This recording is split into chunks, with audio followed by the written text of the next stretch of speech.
ಇಲ್ಲ. ಆದರೆ ಇವತ್ತು ನಮ್ಮ ರೈತರಿಗೆ ಅನ್ಯಾಯ ಆಗೋಸ್ಕರ ನಾವೆಲ್ಲ ರೈತರ ಮುಖಂಡರ ಜೊತೆಯಲ್ಲಿ ಸೇರಿ ಇವತ್ತು ಹೋರಾಟ ಮಾಡ್ತಕ್ಕಂಥ ಕೆಲಸ ಇವತ್ತು ನಮ್ಮ ಕಮಲಾಪುರದಲ್ಲಿ ನಡೀತಾ ಇದೆ.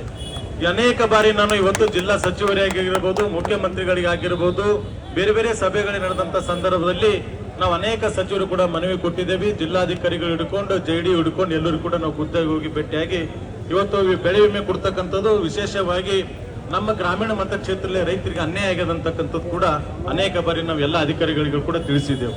ಆದರೆ ಇವತ್ತು ಎಷ್ಟೇ ಹೇಳಿದ್ರು ಕೂಡ ಮತ್ತೆ ಇದರಲ್ಲಿ ಇವತ್ತು ರೈತರಿಗೆ ಮೋಸ ಮಾಡ್ತಕ್ಕಂಥ ಕೆಲಸ ಇವತ್ತಿಗೆ ಕಾಂಗ್ರೆಸ್ ಸರ್ಕಾರ ಮಾಡ್ತಾ ಇದೆ. ಇವತ್ತು ಅನೇಕ ಯೋಜನೆಗಳಲ್ಲಿ ಇವತ್ತು ನಮ್ಮ ಕ್ಷೇತ್ರದಲ್ಲಿ ಬರ್ತಕ್ಕಂಥ ಶಾಬಾ ತಾಲೂಕು ಆಗಿರಬಹುದು, ಕಲಬುರಗಿ ತಾಲೂಕು, ಆಳ್ವಾನ್ ತಾಲೂಕು ಮತ್ತು ಕಮಲಾಪುರ ತಾಲೂಕು ವಿಶೇಷವಾಗಿ ಎಲ್ಲರಿಗೂ ಕೂಡ ಅನ್ಯಾಯ ಆಗ್ತಕ್ಕಂಥದ್ದು. ಅದರಲ್ಲಿ ಕೆಲವು ಗ್ರಾಮ ಪಂಚಾಯತಿ, ಡೊಂಗರ ಗ್ರಾಮ ಪಂಚಾಯತಿ ಆಗಿರ್ಬೋದು, ಕಲಮುಂಡ ಆಗಿರ್ಬೋದು, ಜೀವಣಿಗೆ ಆಗಿರ್ಬೋದು, ಕುರುಕೋಟ ಆಗಿರ್ಬೋದು, ಮಾಗವ್ ಆಗಿರ್ಬೋದು, ಲಾಡ್ಮುಗುಳಿ, ನಾಗೂರ್, ಓಕಳಿ, ಸಿರಿಚಂದ್, ಸ್ವಂತ, VK ಸಲ್ಗರ್, ಹರ್ಸೂರ್, ಶ್ರೀನಿವಾಸ ಅಡ್ಗೆ, ಚಿಂಚನ್ಸೂರ್, ಬೆಳಂಗಿ, ಮರ್ತೂರ್ ಹಾಗೂ ಶಾಬತ್ ಅನೇಕ ಗ್ರಾಮ ಪಂಚಾಯತಿಗಳು ಇವತ್ತು ರೈತರಿಗೆ ಬರ್ತಕ್ಕಂಥ ಜೀರೋ ಆಗಿದೆ. ಯಾವುದೇ ಕೂಡ ರೈತರಿಗೆ ಇವತ್ತು ಪರಿಹಾರ ಯಾವುದು ಕೂಡ ಸಿಗ್ತಾ ಇಲ್ಲ.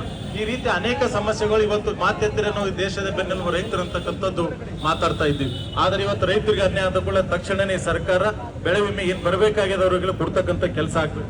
ಅದರಲ್ಲಿ ಇವತ್ತು ವಿಶೇಷವಾಗಿ ನಮ್ಮಲ್ಲಿ ಬರ್ತಕ್ಕಂಥ ಅಫಜಲ್ಪುರ ಮತಕ್ಷೇತ್ರಕ್ಕೆ 41 ಕೋಟಿ ಬಿಡುಗಡೆ ಆದರೆ ಆಳಂದ್ ತಾಲೂಕದಲ್ಲಿ 182 ಕೋಟಿ ಬಿಡುಗಡೆ ಆಗಿದೆ. ಚುಂಚೋಳಿಯಲ್ಲಿ 22 ಕೋಟಿ ಮತ್ತು ಚಿತ್ತಾಪುರದಲ್ಲಿ 35 ಕೋಟಿ, ಜವರ್ಗಿಯಲ್ಲಿ 57 ಕೋಟಿ, ಕಲಬುರಗಿ ತಾಲೂಕು ಬರ್ತದೆ 95 ಕೋಟಿ, ಅದರ ಕಾಳಗಿಯಲ್ಲಿ 21 ಕೋಟಿ, ಕಮಲಾಪುರದಲ್ಲಿ 19 ಕೋಟಿ, ಸೇಡಂದಲ್ಲಿ 71 ಕೋಟಿ ಮತ್ತು ಶಾಬಾದ್ನಲ್ಲಿ 6 ಕೋಟಿ, ಯಡ್ರೆಮೆಯಲ್ಲಿ 32 ಕೋಟಿ. ಇವೆಲ್ಲ ಕೂಡ ನೋಡಿದ್ರೆ ನೀವೇ ಅನ್ಬಹುದು. ವಿಶೇಷವಾಗಿ ಭಾರತೀಯ ಜನತಾ ಪಾರ್ಟಿ ಶಾಸಕರಿದ್ದಂತ ಕ್ಷೇತ್ರದಲ್ಲಿ ಯಾಕೆ ಇಷ್ಟು ಕಡಿಮೆ ಆಗ್ತು ಅಂತಕ್ಕಂಥದ್ದು ಕೂಡ ನಮ್ಮ ಪ್ರಶ್ನೆ ಇದೆ. ಆದರೆ ಇವತ್ತು ರೈತರು ಅಂತಕ್ಕಂಥದ್ದು ಕೂಡ ಎಲ್ಲರಿಗೂ ಒಗ್ಗಟ್ಟಾಗಿರ್ತಕ್ಕಂಥ ರೈತರು ಮತ್ತೆ ಎಲ್ಲರಿಗೂ ಕೂಡ ಅನ್ನ ಕೊಡ್ತಕ್ಕಂಥ ನಮ್ಮ ರೈತರು. ಇವತ್ತು ನಾವು ಯಾರಿಗಾದ್ರೂ ಕೂಡ ದೇವರಂತ ಎಂದ್ರೆ ಇವತ್ತು ನಮ್ಮ ಪಾಲಿನ ನಿಜವಾಗ್ಲೂ ದೇವರದು ನಮ್ಮ ರೈತರು ಅಂತಕ್ಕಂಥದ್ದು ಕೂಡ ನೆನ್ಪಿಟ್ಕೋಬೇಕು. ಆದ್ರೆ ಇವತ್ತು ನೀವು ದುಡ್ಡು ಎಷ್ಟೇ ಗಳಿಸಿದ್ರು ಕೂಡ ದುಡ್ಡು ತಿಂದಿರ್ಲಿಕ್ಕೆ ಆಗ್ತದ? ಇವತ್ತು ರೈತರು ಬೆಳೆದು ಕೊಟ್ಟಂತ ಬೆಳೆಗಳು ಕೂಡ ನಾವು ತಿಂದು ಬದುಕಲಿಕ್ಕೆ ಸಾಧ್ಯ ಅದ.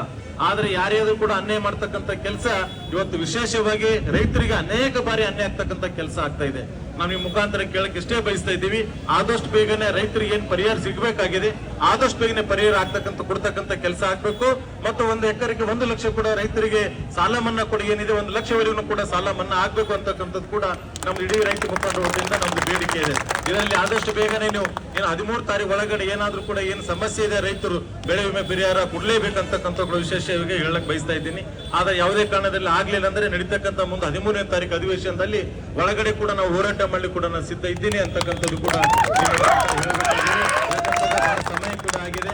ಯಾಕಂದ್ರೆ ಅಧಿಕಾರಿಗಳು ಕೂಡ ಜನರಿಗೆ ತೊಂದರೆ ಆಗ್ತಾ ಇದೆ ಅಂತಕ್ಕಂಥ ಕೂಡ ಹೇಳ್ತಾ ಇದ್ದಾರೆ. ನಾವು ಯಾರಿಗೂ ಕೂಡ ತೊಂದರೆ ಮಾಡ್ತಕ್ಕಂಥ ಕೆಲಸ ಭಾರತೀಯ ಜನತಾ ಪಾರ್ಟಿದವರು ಕೂಡ ಯಾರು ಯಾವತ್ತೂ ಕೂಡ ಮಾಡಿಲ್ಲ.